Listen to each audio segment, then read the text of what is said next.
With the Paralympics starting this week, I decided to address a common question a lot of my anatomy and physiology students have. How do paralyzed people still have reflexes? So let's dive right in. Hey everybody, Organized Biology here. So this diagram is going to show the answer to this question. So we've got the brain and the spinal cord here. Obviously, brain and spinal cord, very important structures that contain things called neurons that send signals. Now, in a spinal cord injury, when you got that damage to it, some of these neurons now cannot connect to each other, right? So any neurons going down from the brain and any neurons coming up from the spinal cord can't reach the brain. So we've got some disconnects. But even so, these people will still have reflexes. So for example, if you were to tap a paralyzed person from the waist down on their patellar tendon, their quadriceps would contract and their knee would kick out. Furthermore, another reflex is called your basically bladder reflex. When you urinate, when your bladder is full, it's called micturition.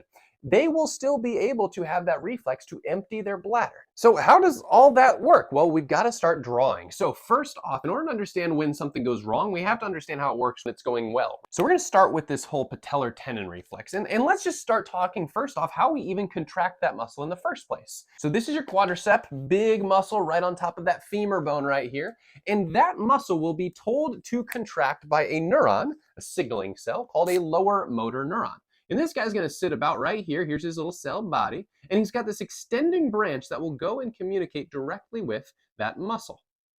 When he sends his signal, he will stimulate that muscle. Muscle will get excited and it will contract. But the thing is, you don't want your muscle to contract just willy-nilly. You only want it to contract when you want it to contract, right? So normally functioning, there would actually be a neuron in your brain that you can control. This neuron here is called an upper motor neuron. And once again, you can control him.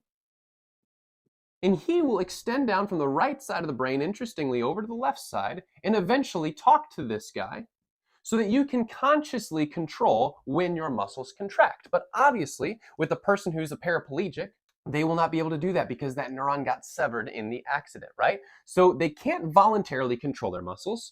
So how do we have a reflex, right? How do we contract the muscle during a reflex?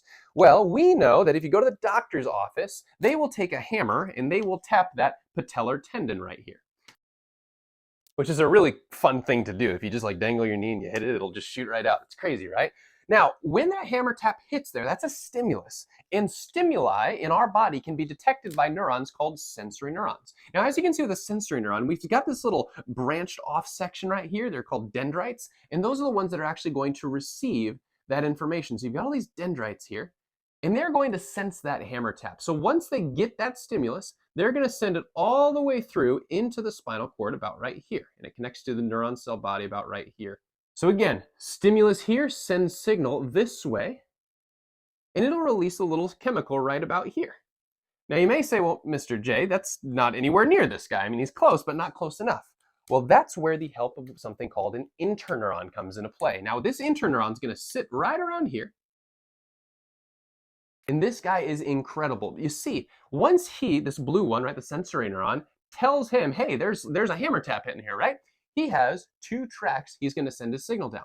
The first one, you could probably guess, is going to go up and eventually end up in the brain, right? Because if it ends up in the brain, we can then detect that signal. We can feel the hammer tapping us, right?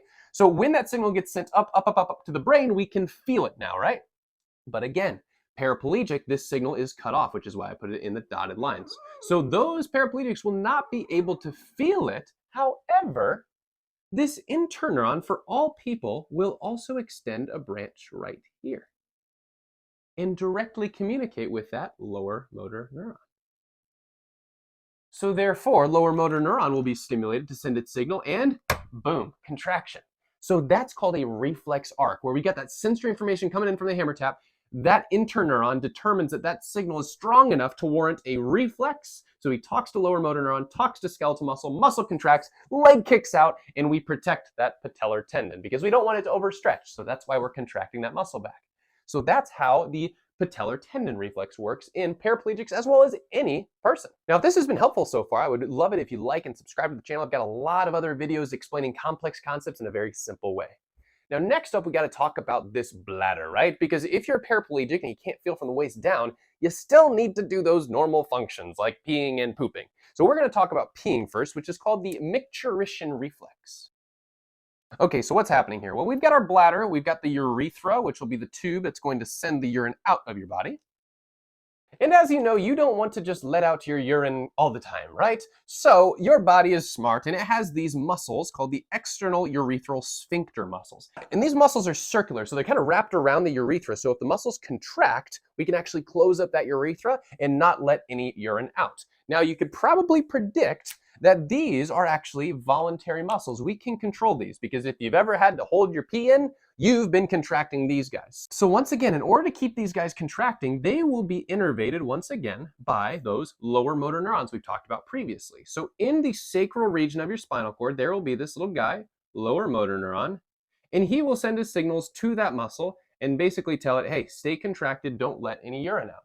We can compare that guy to the other lower motor neuron that was telling the muscles when to contract. Now I said this was voluntary, right? So that means there is a neuron up in the brain, once again, that you can control. And normally it would be coming down and it would eventually communicate with him and tell him when to send a signal to keep those sphincter muscles contracted. But once again, in paraplegics, they don't have this possibility because that neuron is cut off right there. So they can't voluntarily control these sphincter muscles anymore.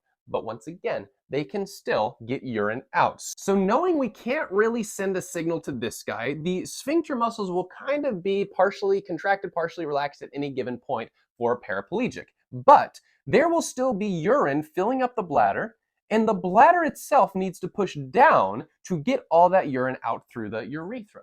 So what will happen here? Well, as the bladder fills up and fills up, that will put a little stress on the walls of the bladder. So there's going to be a force forcing out on the bladder. Once again, these types of stretching. So as we saw earlier, anytime something stretches, there will be sensory neurons that will be able to detect that stretch and eventually send their signals back into the spinal cord. Their signals will be sent towards the spinal cord right there. And again, we don't have anybody to talk to. However, as I mentioned previously, we also have those interneurons. So there will be an interneuron in this case. And just like last time, that interneuron that I'm going to draw right here would normally send its signal up, all the way to the brain and tell your brain like, hey, my bladder is stretching. I feel pressure there, right? Now, since we have that signal cut off because we're paraplegic, we can't feel that stretching of the bladder. However, we still need to tell this bladder to push down. There's actually muscles on the outside of your bladder that need to be forced down to force the urine out. So that is going to be done by our friends called the parasympathetic neurons right here. So what interneuron will do, once again, is come and talk to a parasympathetic neuron that we actually can't control no matter how hard we try. And that parasympathetic neuron will come out here and communicate with the muscles of the bladder and tell those muscles to contract. That will then contract them, push all of that urine out, funnel it through that urethra, and urination will occur. Now remember, urination can happen pretty easily because we can't control this lower motor neuron, so we can't really keep that muscle contracted. So therefore, it's always slightly open. So once the bladder stretches enough, the sensory neuron detects it, sends to an interneuron. The interneuron can still communicate with parasympathetic, comes out here, the parasympathetic stimulates bladder to contract, and we're off and rolling.